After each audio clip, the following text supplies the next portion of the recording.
Hi, you guys. Sarah Pacaro here. I just wanted to shine some light on this very common question. And that common question is, how am I ever going to heal if I can't remember everything that hurt me? I just want to connect with someone who can connect me to my past so I can fill in the blanks and fill in the details. Because when I do, then I'll understand why I feel the way that I feel today. And that is such a misbelief. It's a huge misbelief. I mean, think about it. If you had to go back to your past and remember every detail, you would literally spend your lifetime trying to do that. You would spend every waking moment trying to write down details, events, and experiences from the past to try and figure out why you feel the way you feel today. And none of it would ever make sense because you don't need to do that in order to heal from your past, no matter how painful it was, no matter how abusive it was, no matter how neglectful it was. There are such a range of people who have different experiences with abusive past. There are people who don't remember any of it at all. It's literally like when they try and think about their past, it's just blank, it's black, dark, it's empty. And there are people who remember every minute and tiny detail. And then there's people all in between, people who remember the really traumatic things and the not so significant things, or people who remember the insignificant things but don't remember the details of the big things. And that is because you are uniquely you. So to say that it has to be one way and a OSFA, right, a one size fits all, you're going to feel like you will never heal.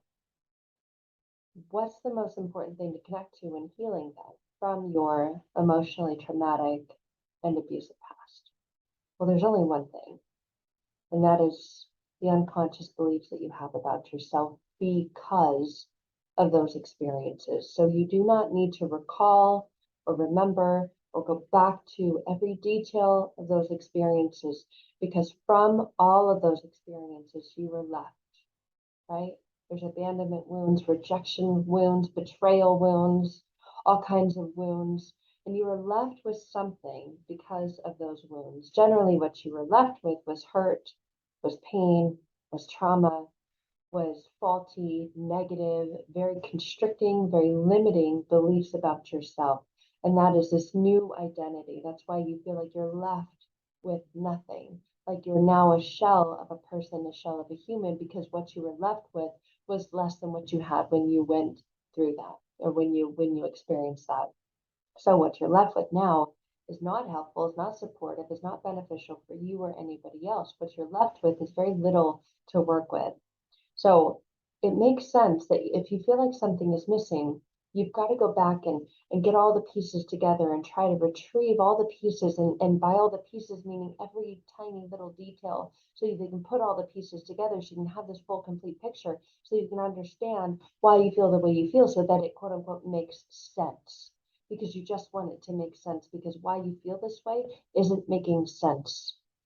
And you think I need to remember everything in order for it to make sense, in order to not feel this way anymore, but that's absolutely untrue. Let me give you an example. Let's say, for example, you're a little kid. Let's pick fourth grade. And the kids on the playground are just being fourth grade kids.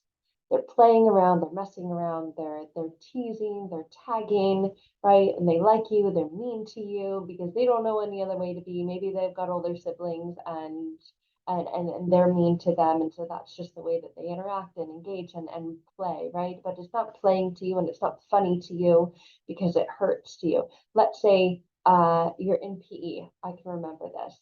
And you take your shoes off for a particular exercise, and then it comes time to, PE is over, you got to go back to your regular class, you got to put your shoes back on. And this person who likes you or is jealous of you or you can't stand, and they're the classroom bully, they take your shoe and they throw it to someone else in the class. And you're like, just give me my shoe back. Stop picking on me. I don't like this. I don't like being in trouble. And you're keeping this from me. Now I'm going to be late. The teacher's going to be mad at me. If the teacher's mad at me, then they're going to write a note home. And my dad, you have no idea what my dad's going to do to me when I get home. And him and my parents are already going through divorce and fighting, but you've kept that in and you haven't talked to anyone about it. And so your mind just goes, and if my dad gets pissed off, he's going to take it out of me. And I'm just going to already feel it's already too much at home.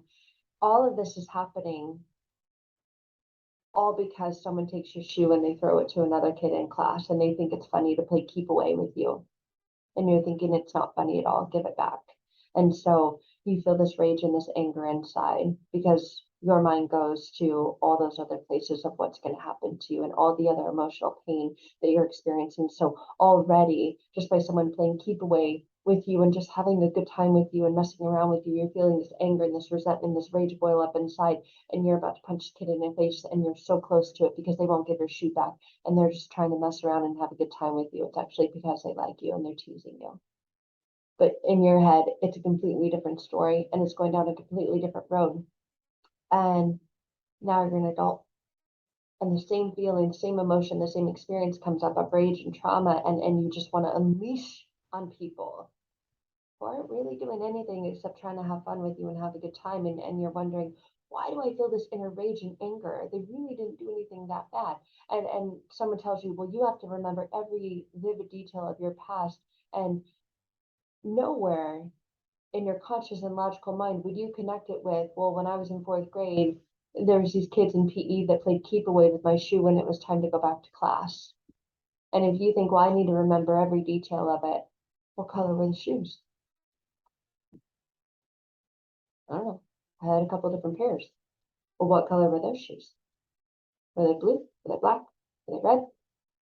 Were they all of them? What color were the laces? What brand were they? Were they Adidas? Were they Reebok? Were they Nike? Were they no name brand because your parents couldn't afford the name brand and so your parents shopped at Payless and you felt shame about that and it was embarrassment? Did they smell?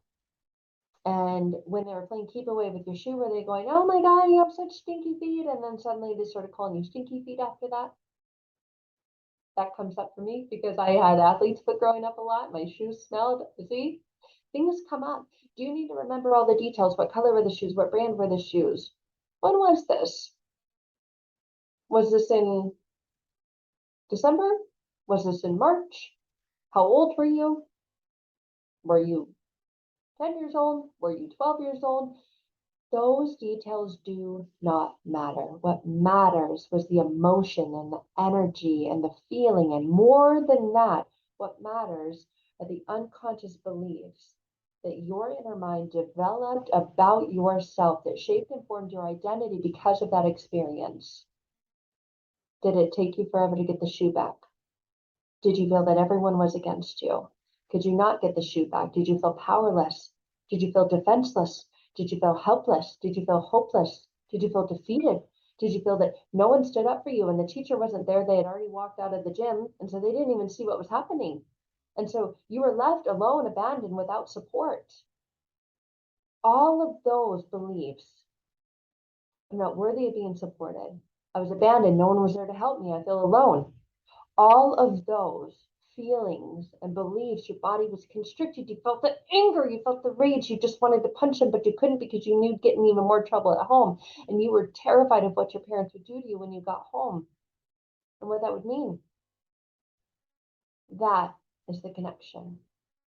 That is the link to the experiences that you're having today that you don't like. It's not the details of the shoe, what brand they were, what color they were, what month it was, how old you were. So for you to think, I need to go back and I need to remember and fill in all those missing details and pieces in order to heal from this is so far from the actual truth. The actual truth is you want to release that built up, locked up, trapped energy. That's what trauma is. Trauma is trapped emotion. You want to release it. You may notice that every time you get angry, your hands go like this because you resisted punching that kid who took your shoe and threw it across the room and ha ha ha, keep away. And you felt your hands go like this, but you had to bottle it up and keep it inside. And now when you get angry, you notice your hands clench and your fists tighten. And you get that same feeling and rage, holding back, of stuffing, of bottling, of keeping all that emotion in because you're afraid of what will happen if you let it. That's the connection. You don't need to remember all the details. You're just looking for the release and the shift and change in identity of who you believe you are and how you believe that you're able to show up in this world. Those things that you're stuffing and bottling down now, those things that you're afraid to let out because of what it could mean, of the punishment that you would endure if you do. Just like when you were a kid. Do you need to go back and remember every vivid detail? Absolutely not. And it's absurd to think that you need to in order to heal, because those details don't matter. What matters is the energy, the emotion, the unconscious beliefs that you developed about yourself because of those past experiences. And when you connect with those at the core and the root, and we do that very, very quickly together, both inside the container of transforming past pain to present power, and even more quickly working one-to-one, because it's there and it expresses unconsciously. And when there's a connection to the expression, it feels safe to come out and no longer needs to hide. Therefore, it does come up and come out, and it releases, and it no longer impacts, affects, and influences you the way it does today. So do you need to go back and remember every tiny, vivid detail in order to heal from the trauma and pain that it caused? No. And so long as you believe that you need to do that in order to heal from that, you're going to get stuck in it, because for most people, that's impossible. So when you're ready to go on that transformational journey of healing from emotional trauma, neglect, and abuse from your past, and completely transform and shift your life today, the life for you, the life for those that you love, and everyone else around you, would love to connect with you.